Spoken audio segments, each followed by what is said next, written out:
The man accused of shooting a TSA officer at LAX last month made his first court appearance Wednesday. The hearing was to make sure Ciancia knew his rights and had an attorney. He is being charged with murder. Witnesses in the courtroom say his face was bruised and that he is clearly recovering from a gunshot wound. A judge denied Ciancia bail, saying he is, quote, a danger to the community.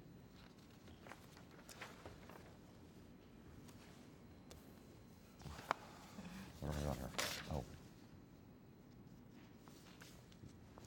You may want to change your password. Over 2 million social media login credentials were stolen as a part of a massive computer attack. That's what Chicago-based cybersecurity firm Trustwave says a virus was used to steal users' names and passwords from popular websites. Nearly 93,000 sites have been compromised, including Facebook, Twitter, LinkedIn, YouTube, Gmail, and Yahoo. The data was not stolen from the companies themselves, but was taken when computers infected by the virus logged onto those websites. Amazon generated a lot of buzz this week with its announcement it will test drones. CEO Jeff Bezos revealed that Amazon would like to use the drones for deliveries. Currently, it is illegal to use drones for such activities, but Congress has asked the FAA to come up with a plan to introduce drones into the U.S. airspace by 2015. And that news inspired investors to pour $40 million into drone-related startups. Delivery drones are already being used in Australia and China. A gripping drama is playing out on Florida's Gulf Coast, where 11 pilot whales died and 41 others became stranded in 3 feet of water. Fishermen first spotted the whales Tuesday night in a remote area. Scientists speculate the pilot whales got sick and began to beach themselves off Highland Beach in the Florida Everglades. 11 whales were stranded on the beach, and of those, 6 were forced to be euthanized.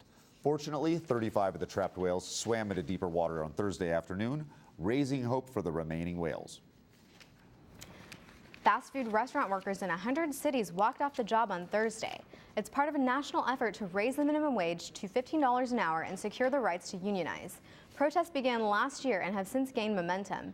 The median pay for fast food workers nationwide is just over $9 an hour. That's lower than the Census Bureau's poverty income threshold level for a family of 4. The National Restaurant Association claims the demonstrations are a coordinated PR campaign engineered by national labor groups, and that relatively few restaurant workers have participated in past demonstrations. And the Department of Defense is considering a plan to forever close the doors of all commissaries. The idea of closing commissaries is being floated as part of a major cost-cutting initiative to meet spending caps. According to the Defense Commissary Agency, there are more than 260,000 commissary shoppers within 20 miles of the San Diego Naval Base, many of whom rely on the store. Defense officials say no final decision has been made on the 2015 budget. Divers discover one survivor after a tugboat is underwater for 3 days. Harrison Okene, a cook aboard the tugboat, was using the restroom the day the tugboat capsized in the Atlantic Ocean. 3 days later, a rescue diver was sent down to recover the bodies, but found an astonishing miracle. He's alive. Okay, keep him there, How's that passage to bring him out? Is it okay? It's fucking perfect. What is your rank? You're the cook. They always survive. Harrison? Okay. You're gonna follow Nico, okay? That's amazing. The cook was trapped inside an air pocket that had formed in the compartment he was in. After Okene's rescue, he spent a day in a decompression chamber until being returned home to Nigeria.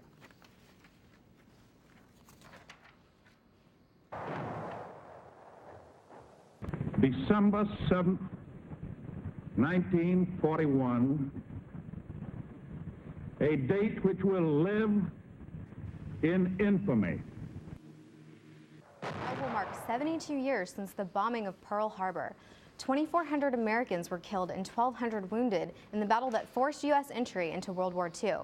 The San Diego Pearl Harbor Survivors Association is hosting a remembrance ceremony tomorrow. The event starts at 9 a.m. aboard the USS Midway and is free for anyone who wants to attend. A verdict has been reached in the retrial of Richard Tuitt. In the Superior Court, State of California, County of San Diego, people of the State of California versus Richard Raymond Tuitt. Verdict. We, the jury, in the above entitled cause, find the defendant, Richard Raymond Tuitt, not guilty of the crime of voluntary manslaughter. And by Tuitt was previously convicted for the 1998 murder of Escondido teen Stephanie Crow. A federal appeals court overturned his conviction in 2012 and ordered a new trial. Tuitt has spent 8 years in prison for the crime. There's a current health alert at the University of California, Santa Barbara. 4 cases of meningitis have been confirmed on campus. Aaron Loy, a UCSB student and San Diego native, lost both of his legs due to the infection. 3 other students are expected to recover. At UCSB, more than 500 students have received a preventative antibiotic. A person with chickenpox may have exposed people at the North Coastal Family Resource Center on Monday. People in the waiting room of the facility at 1315 Union Plaza Court between 2 and 3:30 p.m. may have been exposed, according to the San Diego County Health and Human Services Agency. Chickenpox is a contagious disease caused by the varicella virus. It is easily spread by coughing, sneezing, or contact with chickenpox blisters. It's the holiday season and a time to be with family and give back to those less fortunate than us. The San Diego City College Athletic Department will be sponsoring the Shop with the Jock program. The program is planning to take 10 to 20 children in need on a shopping spree at a local Target on December 14th. $100 sponsors a child, and the athletic department has raised $1,000 for the effort. Families will be chosen on December 11th, and for more information, you can contact Coach Kathy McGinnis. And do the Chargers still have a chance at the playoffs? Briley Oaks is here to let us know and give us the update on City College sports. Hey guys, Aaliyah, Josh. So a lot is going on in sports this week, but first I want to talk about our men's City College basketball team. Over the weekend,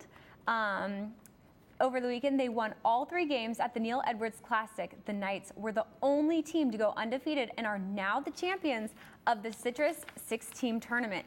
A shout out goes to sophomore point guard Martin Thomas, who was named the tournament's most valuable player, and freshman Caleb Singleton, who was selected to the all-tournament team. If you want to see the Knights in action, their next home game is on January 8th against Cuyamaca College at 7 o'clock.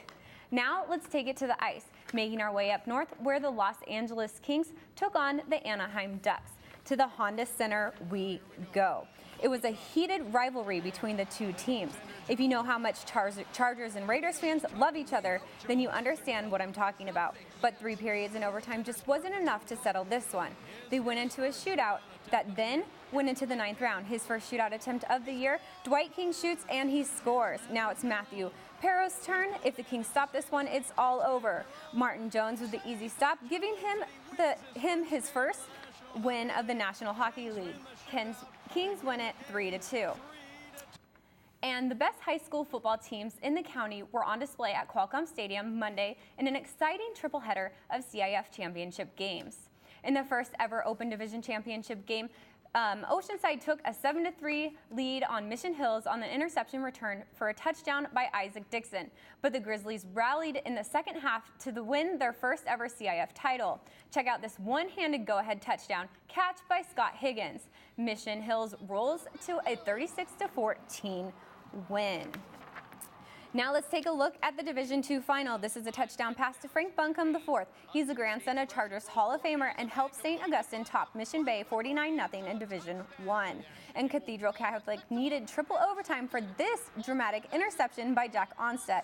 He'd take this one back 99 yards the other way to give the Dons a 37-31 win over San Pasqual. Now, let's make the transition from high school football to the college field. An athletic trainer on the sideline at last weekend's Auburn-Alabama game had to switch to seamstress. Auburn's Ladarius Owens tore his jersey in the game. Pulling out.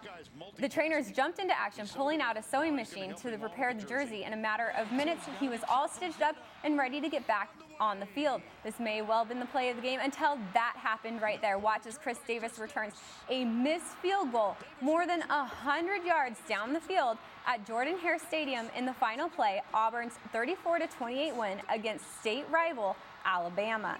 With the win, Auburn steals the SEC West away from Alabama and will face Missouri in the SEC championship game. And the Chargers' playoff hopes are now dangling by a thread after the offense suffered a blackout against the Cincinnati Bengals last Sunday at Qualcomm Stadium.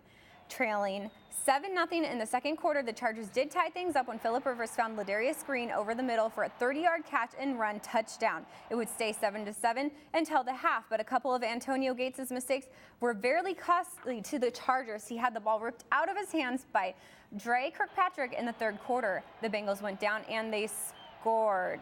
Andy Dalton to A.J. Green. Cincinnati held on for a 17-10 win, dropping the Chargers 5-7 on the season. If another disappointing loss for the Chargers, but I'm not giving up hope just yet. So guys, we're gonna have to see what happens this weekend. On Sunday, the Chargers are at home at Qualcomm Stadium. They're gonna take on the New York Giants. So. All right, thanks, Farley. We'll keep our hopes up for that one. Thanks, Farley. Thanks, guys. And coming up, the search for Wonder Woman is over. Find out which starlet will wear the gold headband in the new Batman Superman movie. Did you buy the flashlight and the batteries?